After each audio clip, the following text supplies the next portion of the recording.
Papuri sa iyo, Panginoon. Noong panahon yun, sinabi ni Jesus sa kanyang mga alagad, kung hindi ninuman sumunod sa akin, limutin niya ang ukol sa kanyang sarili, pasanin ang kanyang krus, at sumunod sa akin. Ang naghahangad na maligtas ng kanyang buhay ay siyang mawawalan nito, ngunit ang mag-alay ng kanyang buhay alang-alang sa akin ay siyang magkakamit noon. Ano nga ang mapapala ng isang tao makamtan man niya ang buong daigdig kung ang katumbas naman ito ay ang kanyang buhay? Ano ang maibabayad ng tao para mabalik sa kanya ang dakilang kapangyarihan ng kanyang Ama? Sapagkat darating ang anak ng tao na taglay ang dakilang kapangyarihan ng kanyang Ama at kasama ang kanyang mga anghel. Sa panahong iyon, gagantihin niya ang bawat tao ayon sa kanyang ginawa. Sinasabi ko sa inyo, may ilan sa inyo rito na hindi mamamatay hanggang di nilang nakikita ang anak ng tao na pumaparito bilang hari. Mga kapatid, ang mabuting balita ng ating Panginoong Kristo. Pinupuri ka namin, Panginoong Jesucristo. Magandang gabi po sa lahat. Kamusta ba kayo dito? Okay naman po. Ganda naman itong inyong lugar. Hindi pa kayo binabahan dito? Hindi ano? Pag ganyan kasi nung mo na dun sa taas.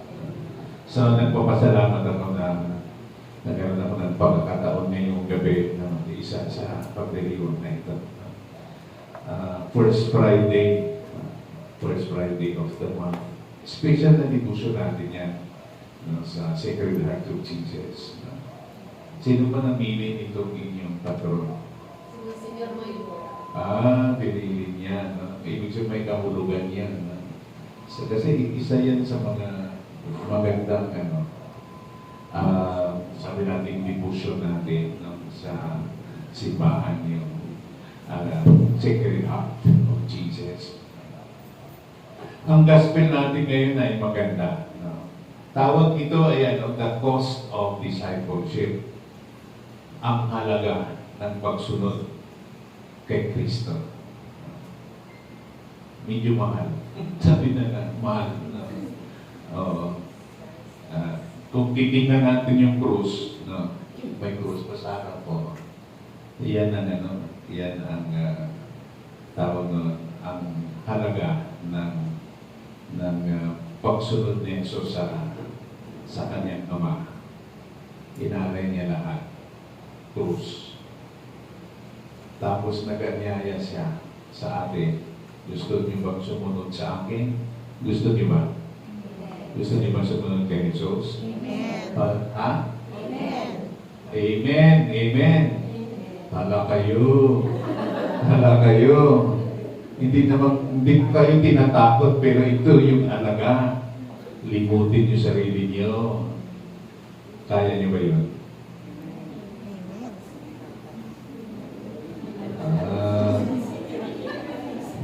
Nag-isipan, no? Una pa lang yun, narinig natin, limutin mo sarili mo. Paano natin malimot yung sarili? Kasi minsan, tinatamad tayo magsimba. Diba? Kapag gabi, ganitong oras, anong pinapanood niyo? May teleserye ba? Ganitong oras? O balita? O sports? Minsan, mas maganda yung palabas sa TV. Hayaan mo na muna yung sipa-sipa na yan. Diba? Mas mahalaga itong napapanood ko. Pagod na pagod ako. Marami akong nasikasuhin sa sarili ko. Mamaya na lang yung sipa. Mamaya na lang yung paglilingkod sa community. Nilimot mo ba ang sarili mo? Hirap, no? Ala kayo, sinabi niyo na hanggang yung sundin si Kristo. No? Pangalawa, pagsanin mo ang krus mo. Di ba may kanya-kanya tayong krus, di ba? Ang iba, siguro kakaunti, magaan. Ang iba ay marami, mabibigat pa. No? Okay? O, yan. Sige po, may upuan ba dito sa harapan? Huwag kayo matakot, libre yan. So, ati kayo dito sa harap yan. Dito. Ayan. Ang nahuhuli, mauuna. Ang nahuhuli, mahuhuli. Di ba biblical yun? Oo. Yan na yun. Tama yan. Dito kayo huwag kayo mahiya. Okay. Pasanin mo ang krus mo. So, kanya-kanya tayong krus eh. No? Pasanin mo yung krus mo. Ang problema ng ibang tao, gagawa ng krus, ang ibang tao pinapapasan yan. Di ba? Oo. Ayan. Pabigat. Minsan pabigat tayo sa iba. Pero sinasabi ng Panginoon, kapag gusto niyo sumunod sa akin, matuto kayong pumasa ng inyong krus. No? Krus. So may kanya-kanya tayong krus. Totoo yan. Minsan kasi ginagamit natin dahilan na hindi tayo makapagsimba, hindi tayo makapaglingkod sa Diyos sa kanyang simbahan o paglingkod sa kapwa na nangailangan sa ating mga community. Kasi sinasabi natin, ay nako, mabigat na ngayong ating trabaho, dami mong problema. Dami mong problema. Kayo na lang muna. Ang bigat ng dinadala ko, ayan, ginagamit natin dahilan. Kung yan, hindi lang yan dito, kundi sa lahat ng tao, ganun natin. Kapag nag-i-invite tayo, pwede ka ba maglingkod? Pwede ka bang sumama dito sa gawain ito?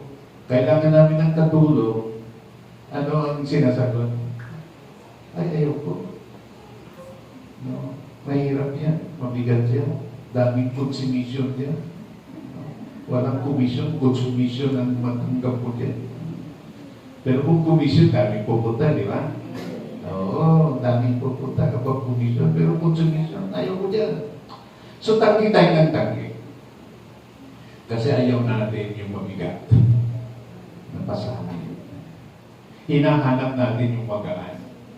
Kumari nga libre. Di ba? Walang kahirap-hirap. So, pero ngayon ang panyala ng Panginoon, kung gusto niyo sumunod sa akin, handa kayo magpasa ng krus niyo. Ayan. Pero mga kapatid sa tutulan, ang Panginoon palagi nag-aanyaya na sumunod sa Kanya. Hindi dahil para kailangan niya na sundin natin siya. Hindi dahil kailangan niya tayo. Hindi niya kailangan. Bakit siya ay nag-aanyaya? Para sa ating kabutihan. Para sa ating kabutihan. Kasi isang malaking biyaya kapag ikaw ay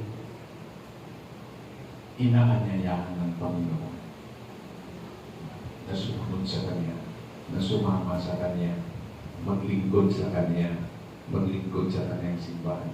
Malaking biyaya.